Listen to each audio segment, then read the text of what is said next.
오늘 저와 성도들께서 함께 봉독한 이 계시록 본문의 말씀은 이 요한계시록에서 큰 전환점을 이루는 그런 아주 중요한 본문입니다. 요한계시록을 보시면 7이라는 숫자가 연속적으로 나오는 것을 보게 되는데요. 7, 7은 창조의 숫자이면서 안식일을 상징하는 예배의 숫자이기도 합니다. 7일 창조가 이루어졌고 일곱째 날에 안식하시며 그날을 거룩하게 하셨습니다. 그래서 온 세상은 이 7이라는 시간을 중심으로, 숫자를 중심으로 움직여 가고 있습니다. 가장 거룩한 숫자입니다. 행운의 숫자가 아니라 거룩한 숫자입니다. 요한계시록을 열자마자 에베소 교회를 비롯하여 몇 교회에게 이 편지가 전달이 됩니까? 7교회에게 전달이 됩니다.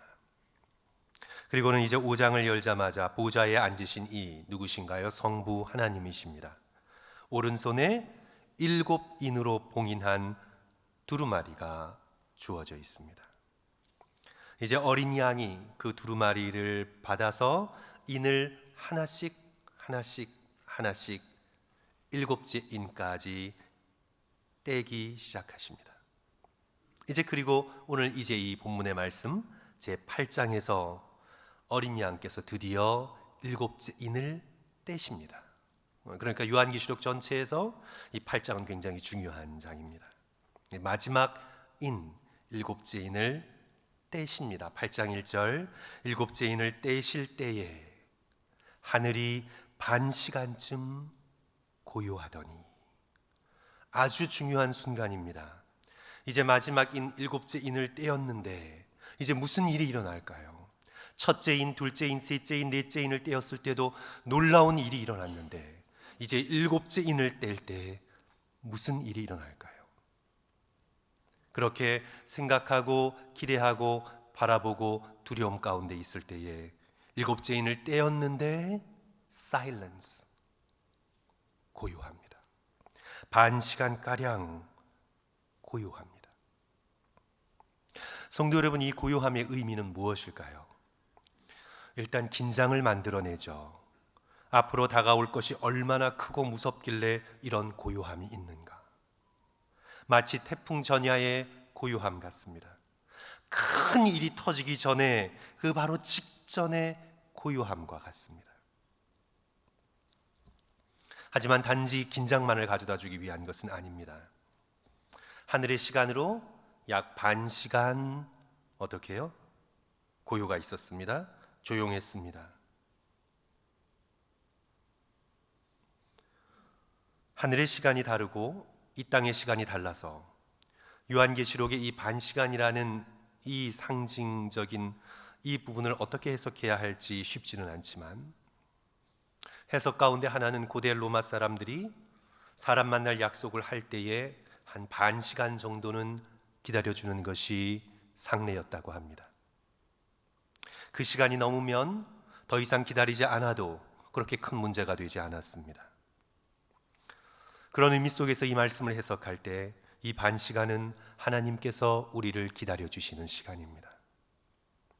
큰 재앙이, 어마어마한 심판이 닥치기 전에 믿지 않는 자들이 하나님께로 돌이키고 어린 양에게로 돌아와 구원 얻을 수 있도록 하나님께서 마지막 7인을 떼신 후에 약 반 시간가량 우리를 기다려 주셨습니다. 여태까지 기다려 주셨는데 또 더 기다려 주십니다. 그래서 이 반 시간은 하나님께서 우리에게 기회를 주시고 또한 하나님께서 오래 참으시며 기다려 주시는 시간이다. 그렇게 해석하는 것이 문맥의 흐름상 맞을 것입니다. 베드로후서 3장 9절, 주의 약속은 어떤 이들이 더디다고 생각하는 것 같이 더딘 것이 아니라 오직 주께서는 너희를 대하여 어떻게 해요? 오래 참으사 아무도 멸망하지 아니하고 다 회개하기에 이르기를 원하시느니라. 반 시간, 하나님의 오래 참으심을 상징합니다. 왜 주님 지금 당장 재림하지 않으시나? 2000년 동안 뭐 하시나? 베드로는 바로 앞절에 주께는 하루가 1000년 같고 1000년이 하루 같다 말씀하시면서 9절에서 하나님의 오래 참으심을 강조하고 있습니다. 하나님께서는 지금도 무한한 자비와 긍휼로 우리를 향하여, 죄인들을 향하여, 악인들을 향하여 오래 참으십니다. 사랑의 마음을 가지시고 죄인들이 회개하여 돌이키기를, 악인들이 다시 주님을 바라보고 악한 길을 버리고 주께로 돌아오기를 하나님께서는 기다리고 계십니다. 근데 우리가 기억해야 할 것이 한 가지 있습니다. 오래 참음이지 영원한 참음은 아닙니다. 오래 참는다는 것은 그 참음이 반드시 끝날 때가 있습니다. 오늘 여기에 상징으로는 반시간이죠. 이제 반시간의 고요가 있은 다음에 드디어 7인을 뒤따라 나오는 7나팔이 울리면서 이제 7인의 심판이 시작이 됩니다. 이제 그 시작이 바로 6절과 7절 말씀이에요. 7나팔을 가진 7천사가 나팔 불기를 준비하더라. 첫째 천사가 나팔을 부니 피 섞인 우박과 불이 나와서 땅에 쏟아지매 땅의 3분의 1이 타버리고 수목의 3분의 1도 다 타버리고 각종 푸른 풀도 타버렸더라. 이제 본격적으로 7인의 재앙이 시작되는 것입니다. 이제 말씀드린 것처럼 그 사이 7인을 떼고 이제 첫 번째 나팔이 불려지기 그 반시간의 그 사이, 바로 이 반시간의 고요가 있는 그때에 하나님의 오래 참으심의 시간에 이제 이 본문 말씀이 이제 초점을 맞추고 있는, 한 가지 초점을 맞추고 있는 것이 있는데 그것은 바로 뭐냐 하면 금향로입니다. 금향로에 초점을 맞추고 있습니다. 3절 말씀 성도 여러분 다 같이 함께 읽도록 하겠습니다. 시작. 또 다른 천사가 와서 제단 곁에 서서 금향로를 가지고 많은 향을 받았으니 이는 모든 성도의 기도와 합하여 보좌 금제단에 드리고자 함이라. 꽃향기가 너무 좋아서 제가 지금 훌쩍거리고 있어요. 이해하시기 바랍니다. 고대 이스라엘에는 두 가지 제단이 있었습니다. 두 가지 제단이 있었는데 성전 뜰에 있는 번제단과 함께 성전 안에 바로 지성소 앞에 있는 분향단이 있었습니다. 이 제단이 두 가지가 있었어요. 오늘 이 본문에서 말하는 것은 분향단입니다. 번제단이 아니라 지성소 바로 앞에 커튼으로 가려져 있는 그 거룩한 곳 바로 앞에 놓여 있는 분향단을 의미합니다. 천사 하나가 금향로에 많은 향을 받았습니다. 인센스, 많은 향을 받았습니다. 이제 그 향을 피워야 하는데 모든 성도의 기도와 합하여 이제 향을 피우게 됩니다. 이제 4절 보시면 이제 성도 여러분이 그림을 그려보세요. 이제 이 반시간의 고요, 거기에 금향로에 본문의 말씀이 초점을 맞추고 있습니다. 그리고 이제 금향로에서 향이 피워져서 그 향의 연기가 천사들에게 받들려져 하나님께로 올라갑니다. 그래서 4절 같이 읽습니다. 향연이 시작. 향연이 성도의 기도와 함께 천사의 손으로부터 하나님 앞으로 올라가니라. 자, 이제 향연, 연기가 바로 뭐예요? 성도의 기도입니다. 그 기도가 천사의 손을 받들어 하나님으로부터 올라갑니다. 하나님께로 올라갑니다. 이 하나님의 오래 참으심의 시간에 하나님께서는 그냥 지루하게 아무 일도 없이 그저 무한히 참기만 하시는 것이 아니라 성도들의 기도를 기다리시고 성도들의 기도를 기뻐하시고 천사의 손에 받들려지는 성도들의 기도를 흠양하시기를 원하고 계시는 것입니다. 이 반시간의 고요는 하나님의 오래 참으심의 기간 동안 성도들의 기도를 듣길 원하시는 하나님의 마음을 우리에게 보여줍니다. 하나님께서 성도들의 기도를 들으신다. 그 기도에 귀를 기울이시고 응답하신다. 특별히 7째 인이 떼어지는 때는 고난의 때입니다. 환난의 때입니다. 순교자들이 피를 흘리는 때입니다. 그 어려움 가운데 있는 성도들의 부르짖음의 기도를 하나님께서는 듣고 계신다.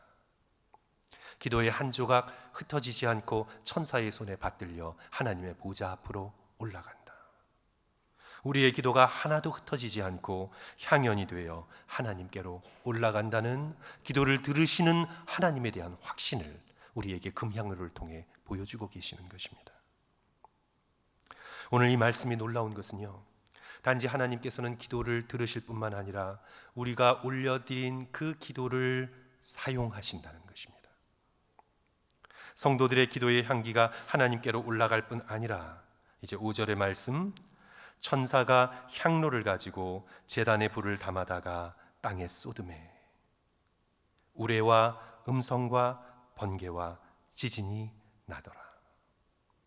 성도의 기도가 가득 담긴 향로에 제단의 불을 담아다가 그것을 천사가 땅에 쏟습니다. 그러니 어떻게 됩니까? 우레와 음성과 번개와 지진이 납니다. 성도들의 모든 기도를 모아다가 향로에 담고 거기에 번제단에 불을 가져다가 붙여 그 성도들의 기도가 담긴 그 향로를 땅에 쏟아붓습니다. 그러니까 우레와 음성과 번개와 지진이 납니다. 기도가 땅을 움직이는 능력이 됩니다. 땅을 뒤흔드는 능력이 됩니다. 뛰어난 설교자였던 유진 피터슨은 이를 가리켜 reversed thunder라고 표현을 했습니다. 천둥은 천둥인데 reversed, 거꾸로 되었습니다. 천둥은 일반적으로 하늘에서 땅으로 내리치는 건데 reversed, 거꾸로 됐습니다. 땅에서 성도들이 올려진 기도가 천둥이 됩니다. 온 세상을 울립니다. 땅에서 올려진 성도들의 기도로 하나님께서 이 세상의 일들을 이루어 가십니다. reversed, 그래서 거꾸로 되었습니다. 하나님께서 성도들의 기도를 땅을 울리는 천둥으로, 땅을 놀래키는 우레로, 땅을 뒤흔드는 지진으로 사용하고 계십니다. 기도를 들으실 뿐만 아니라 우리의 기도를 사용하십니다. 우리는 이런 의문을 갖게 돼요. 우리는 기도하면서 또 하나님께서 기도하라고 계속해서 말씀하시는 것을 들으면서 우리는 이런 의문을 갖게 되고, 그런 의문이 좀 발전이 되어서 우리의 기도에 힘을 빼게 만드는, 그래서 기도하지 않는 상태에까지 이르게 되는 핑계를 제공하게 되는데, 이런 의문이죠. 하나님은 전능의 하나님이시고 가장 좋은 것을 아시는 하나님이신데 우리가 부르짖지 않아도 하나님은 다 하실 수 있지 않은가? 그런데 왜 우리 보고 기도하라 하시지? 어차피 하나님의 뜻은 이루어지는 것 아닌가? 너는 내게 부르짖으라, 내가 응답하겠고 내가 알지 못하는 크고 비밀한 일을 내게 보이리라. 기도를 요청합니다. 구하라 그리하면 너희에게 주실 것이요, 찾으라 그리하면 찾아낼 것이요, 문을 두드리라 그리하면 너희에게 열릴 것이니, 구하고 찾고 두드릴 것을 우리에게 요청합니다. 하나님께서 다 알아서 하시면 안 되나? 뜻대로 그냥 다 이루시면 안 되나? 왜 우리의 기도를 필요로 하시나? 왜 그럴까요, 성도 여러분? 하나님께서는 인격적인 하나님이시기 때문에 그렇습니다. 우리 하나님께서는 관계의 하나님이시기 때문에 그렇습니다. 당연히 홀로 다 하실 수 있으나 삼위일체 인격의 하나님, 관계의 하나님이시기에 우리와의 관계를 통해 하나님의 일을 이루시기를 기뻐하십니다. 우리가 구하기를 원하시고 또 구한 대로 응답하시기를 원하십니다. 깊은 인격적인 관계를 통해 하나님께서는 일하기를 원하십니다. 이게 바로 예수 그리스도께서 그토록 자주 깊고도 간절한 성부 하나님께 기도하셨던 이유입니다. 나사로의 무덤 앞에 예수 그리스도를 한번 생각해 보십시오. 예수님께서는 기도 없이 그냥 나사로야 나오라 하고 외치셨어도 나사로가 순종하며 나왔을 것입니다. 그러나 예수께서는 먼저 하나님께 기도하십니다. 아버지여, 내 말을 들으심을 감사하나이다. 항상 내 말을 들으시는 줄을 내가 알았나이다. 기도하셔서 성부 하나님께 구하여 얻습니다. 돌들로 떡덩이가 되게 능히 하실 수 있었습니다. 그러나 구하여 얻으십니다. 그 입으로부터 나오는 살아계신 하나님의 말씀을 사모하십니다. 기독교의 하나님은 삼위일체 관계의 하나님이십니다. 인격의 하나님이십니다. 그러기에 하나님께서는 기도의 깊고도 친밀한 관계를 통해 일하기로 작정하셨습니다. 그냥 우리가 어떻게 되겠지, 하나님 뜻대로 되겠지, 내가 기도 안 해도 뭐 그냥 되겠지, 기도에 게으른 것은 이런 인격적인 하나님, 관계의 하나님에 대한 오해에서 시작된 것입니다. 하나님께서는 인격의 하나님, 관계의 하나님이시기에 우리와의 관계를 통해 일하시기로 작정하셨습니다. 기도를 통해 일하시기로 작정하셨습니다. 그래서 성도들의 기도를 기다리시고 그것을 기뻐하시고 그것에 응답하시는 것을 즐겨하십니다. 그러므로 사랑하는 성도 여러분, 우리가 하나님께 나와 더욱 찾고 구하고 두드릴 수 있는 저와 여러분 되시기를 주님의 이름으로 간절히 축원합니다. 또한 하나님은 기도를 통해서 환경이나 다른 사람뿐 아니라 기도하는 나 자신을 변화시키기를 원하셔서 우리에게 기도하라고 하십니다. 기도가 인격적이고 관계적이라면 기도하면서 우리는 변화됩니다. 더 사랑의 사람으로, 긍휼의 사람으로, 더 의에 줄이고 목마른 사람으로 변화됩니다. 기도하면서 우리의 인격과 성품이 하나님을 닮은 자로 변화되기 시작합니다. 다니엘을 보세요. 그는 늘 하루에 3번씩 예루살렘을 향하여 문을 열어놓고 무릎 꿇고 기도했습니다. 하나님을 사랑하고 경외하는 마음을 품고 자기의 백성 이스라엘을 위해, 무너진 성전을 위해, 하나님의 약속의 성취를 위해 그렇게 기도하면서 그는 어떤 사람이 되어갑니까? 그는 어떤 사람이 되었습니까? 그는 자신이 놀라운 믿음의 사람, 긍휼의 사람, 평강의 사람이 되어가는 것을 발견하게 됩니다. 사자굴에 던져졌어도 평안히 잠을 잘 수 있는 사람이 됩니다. 죽음 앞에서도, 시험 앞에서도, 환난 앞에서도 흔들리지 않는 하늘의 평강을 간직한 사람으로 변화됩니다. 그 마음에서부터 하나님의 샬롬, 하나님의 평강이 강같이 흐르는 것을 경험합니다. 기도는 환경뿐 아니라 우리 자신을 변화시킵니다. 우리가 다른 사람을 위해 기도할 때 사실 변화되는 것은 우리 자신입니다. 우리가 하나님의 능력의 사람이 되어가고 하나님의 놀라운 평강을 누리는 사람이 되어갑니다. 진실로 기도하는 사람은 기도하면서 나 자신이 변화되어 나갑니다. 그러므로 사랑하는 성도 여러분, 오늘 5월 1일 이 첫날 우리 다 함께 열심으로 하나님의 일하심을 기대하는 마음을 품고 우리가 함께 중보기도의 훈련을 열심으로 해나가시기를 주님의 이름으로 간절히 축원합니다. 이 기도의 훈련을 통해 하나님과 더 깊고 친밀한 관계를 맺고 내가 위하여 기도하는 사람의 삶 속에서 하나님께서 일하실 것을 기대하는 것, 하나님께서 내가 지금 기도하는 그 사람 삶 속에서 주께서 정말 열심히 일하시고 역사하셔서 그들의 마음을 변화시키시고 삶을 변화시키시고 환경을 바꾸실 수 있는 하나님이시라는 것을 믿고 반시간의 고요 가운데 우리의 기도를 금향로를 통해 올려드릴 수 있는 저와 여러분이 되었으면 좋겠습니다. 그러면서 기도하는 나 자신이 더 사랑의 사람, 더 긍휼의 사람, 더 평강의 사람으로 변화되어지는 놀라운 축복을 누리시기를 주님의 이름으로 간절히 축원합니다.